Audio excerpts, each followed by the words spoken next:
کر دے. تو شرک کا لٹرلی معنی شامل کر دینا، دو چیزوں کو آپس میں ملا دینا. اس کا شرعی معنی کیا ہے؟ تو علامہ تفسیرانی نے جو ذکر کیا اس کا مرادی معنی یہ ہے کہ ایک اللہ کی ذات اور ایک اللہ کی صفات.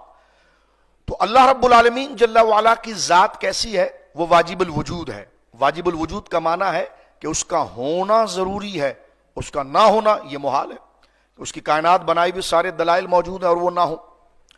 اور واجب الوجود کا ایک معنی یہ ہے کہ جس کا ہونا ضروری ہے، نہ ہونا محال. اور واجب الوجود کی ایک تعبیر یہ بھی ہے کہ واجب الوجود وہ خود سے ہے، اس کو کسی نے نہیں بنایا، وہ مستقل بھی ذات ہے، وہ ازلی ہے اور ابدی ہے.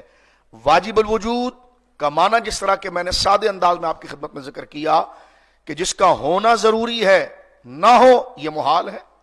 اور ایک اس کی تعبیر یہ ہے واجب الوجود جو خود سے ہے بغیر کسی کی عطا کے، وہ خود سے ہے، وہ ایسا ہے کہ جس کے لیے کوئی ابتدا نہیں ہے. وہ خود سے ہے، اس کا وجود خود سے ہے، اس کی صفات خود سے ہے، اس کی شان خود سے ہے، یعنی اس کو کسی نے عطا نہیں کیا. لم یلد ولم یولد، نہ اس سے کوئی پیدا ہوا نہ وہ کسی سے پیدا ہوا، وہ خود سے ہے. اللہ الصمد، وہ بے نیاز ہے، وہ احتجاج اور محتاجی سے بے نیاز ہے. اور یہ تو ذات کے اندر شرک ہے. اگر کسی نے کسی بھی شے کو مخلوق، یعنی اللہ کے سوا، اللہ نے جس چیز، اللہ کے ماں سوا ہر شے مخلوق ہے، اللہ خالق ہے بنانے والا. مخلوق میں کسی بھی شے کے بارے میں عقیدہ رکھے کہ یہ اپنے ہونے میں خود سے ہے تو یہ ذات میں شرک ہو گیا، برابر کر لیا. اور شرک کے صفات میں یہ ہے کہ او استحقاق العبادت کمال عبادت الاصنام، یہ اللہ کی صفات میں شریک کرے، یعنی عبادات میں، اللہ کی عبادت میں شریک کرے. عبادت کا ایک معنی یہ ہے کہ اللہ رب العالمین کی جو شان و عظمت ہے وہ مستقل بالذات ہے، وہ ہمیشہ سے ہمیشہ رہے گا. تو جو ہمیشہ سے ہے اور ہمیشہ رہے گا، کسی کا محتاج نہیں ہے، تو عبادت کا مستحق بھی وہی ہے.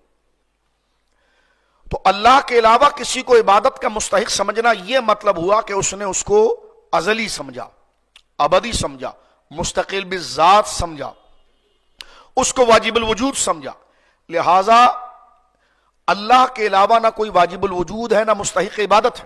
اللہ کے علاوہ کسی کی عبادت نہیں ہوگی، اس لیے نہیں ہوگی کہ کوئی اور واجب الوجود نہیں ہے.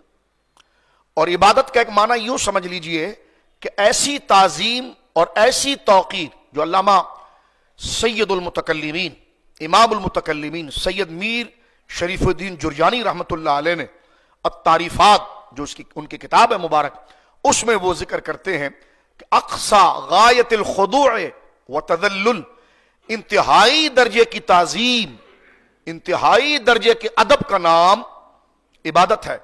لیکن انتہائی درجے کی تعظیم اور انتہائی درجے کا ادب یہ کیسے کلیئر ہوگا؟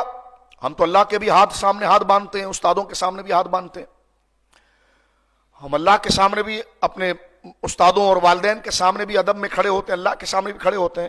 تو آخر وہ انتہائی درجے کا جو ادب ہے اس کی نشانی کیا ہوگی؟ تو اس کی نشانی شاہ ولی اللہ محدث دہلوی رحمہ اللہ نے حجت اللہ البالغہ کے اندر ایک بڑی پیاری مثال دی.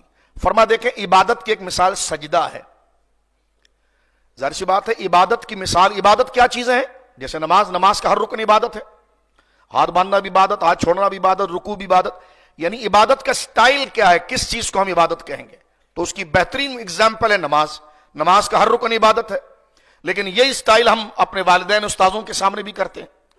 بزرگوں کے آگے دو زانوں بیٹھ جاتے ہیں، جیسا تحیات میں نماز میں بیٹھتے ہیں. حضرت جبریل حضور کے سامنے ایسے ہی بیٹھتے تھے، حضور جبریل کے آگے ایسے بیٹھے، صحابہ کرام ایسے بیٹھتے. تو بھائی اگر یہ سٹائل عبادت کا ہے تو یہ غیر اللہ کی ہو رہی ہے. تو شاہ ولی اللہ نے بڑے کمال کی بات کی. فرما دیکھو جیسے سجدہ کرنا یہ عبادت ہے، لیکن فرشتوں کو حکم ہوا کہ آدم کو سجدہ کرو علیہ السلام. وَإِذْ قُلْنَا لِلْمَلَائِكَةِ اسْجُدُوا، کہ فرشتوں کو حکم دیا کہ تم سجدہ کرو. سارے فرشتوں نے حضرت آدم کو سجدہ کیا. تو سجدہ جو ہے وہ تو عبادت کی نشانی ہے، اور آپ کہہ رہے ہیں کہ اللہ کے علاوہ کسی کی عبادت نہیں ہے، تو وہاں تو سجدہ ہو گیا. تو شاہ ولی اللہ نے بڑی باریک بات فرمائی. فرما دیکھیں سٹائل ایک ہے، ہم اللہ کو سجدہ کر رہے ہیں، وہ بھی سٹائل ایسا ہے، انہوں نے کیا وہ بھی.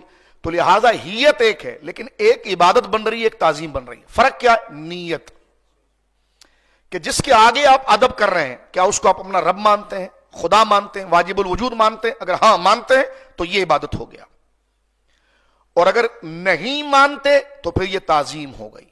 الا یہ کہ اس امت میں سجدہ تعظیمی جائز نہیں ہے.